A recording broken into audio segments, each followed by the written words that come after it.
ఈ విశ్వావసు నామ సంవత్సరం. ఈ విశ్వావసు నామ సంవత్సరంలో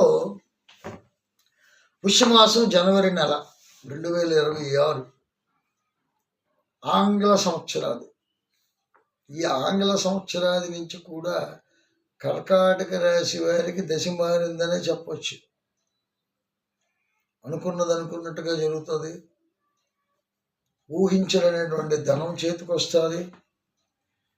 పిల్లల చదువులు కూడా మంచి అభివృద్ధిలోకి వెళ్తాయి. నిరుద్యోగులకి ఉద్యోగ అవకాశాలు ఉంటాయి.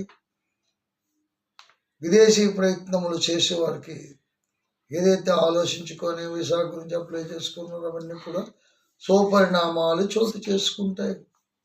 వాటికి ఎటువంటి డోకా లేదు. అయితే ఇక్కడ ముఖ్యంగా ఒకటి, ఇంత పాజిటివ్స్ ఉన్నాయి కదా, అన్నీ మంచిగా చెప్పింది కదా, మంచి బాగా జరుగుతుంది కదా. వీళ్ళకి మైనస్ ఏంటంటే అనారోగ్య సమస్య.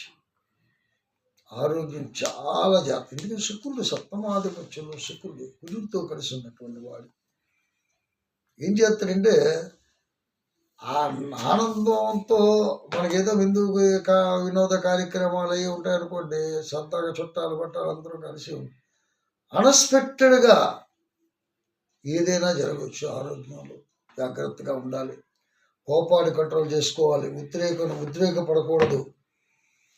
ఈ ఉద్రేకాన్ని ఎప్పుడైతే మనం కంట్రోల్ చేసుకుందామో అప్పుడు కొద్దిగా మనం ఇది అవుతుంది. ఎందుకంటే కుజుడు కొద్దిగా సప్తమంలో కుజుడు మంచోడే, నేను కాదనలేదు.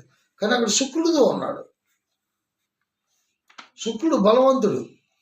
ఆ శుక్రుడు తాలతో ఉన్నటువంటి కుజుడు ఏముందంటే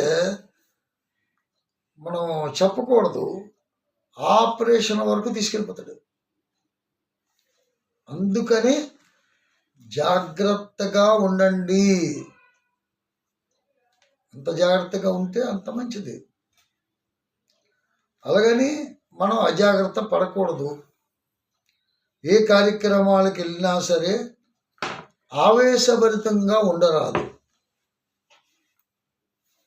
కొన్ని కార్యక్రమాలు తీర్థయాత్రలకు వెళ్తాం, దొమ్మి ఉంటుంది, జనాల్లో కూడుకుంటూ చేసుకుంటూ తోసుకుంటూ, మన అవకాశం బట్టి, మన ఆరోగ్య సమస్యలు బట్టి, మనం ఉన్నటువంటి వయసు ప్రమేయం బట్టి, పిల్లలు కానీ, వయసులో పెద్దవాళ్ళు కానీ, ఆడవాళ్ళు కానీ, మగవాళ్ళు కానీ, ఏదంటామని ఆశ్లేష నక్షత్ర జాతకులు కానీ, పుష్యమి నక్షత్ర జాతకులు కానీ, వీళ్ళందరూ ఎలాంటి వాళ్ళు అంటే చాలా జాగ్రత్త అవసరం. తొందరపాటు నిర్ణయాలు పనికిరాదు. ఏదైనా తొందరపడితే మనం ఏమవుతుంది, అది ప్రమాదానికి దారితీస్తుంది. కాబట్టి తొందరగా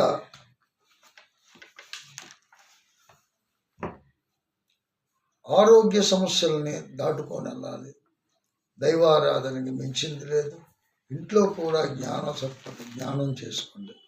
ధ్యానం చేసుకున్నట్టుగైతే మనశ్శాంతిగా ఉంటుంది. గురుబలం ఉంది కాబట్టి, ధనానికి లోటు లేదు కాబట్టి జాగ్రత్తగా ఆ ఆరోగ్యాన్ని కాపాడుకుంటూ సమయానికి ఔషధ సేవ చేస్తూ, పిల్లలైనా సరే ఉద్రేకపూర్వకం ఉండకూడదు. అదే చెప్తాను మగవాళ్ళకి కానీ ఆడవాళ్ళకి కానీ చెప్పే విషయం ఏంటంటే ఉద్రేకాన్ని కంట్రోల్ చేసుకోండి. కొంత శాంతం అవసరము. ఆనందంగా ఉండడం ఎంతైనా గొప్పది. మళ్ళీ మరో ఎపిసోడ్తో ముందుకు వస్తాను. అంతవరకు సెలవు. ఓం శాంతి.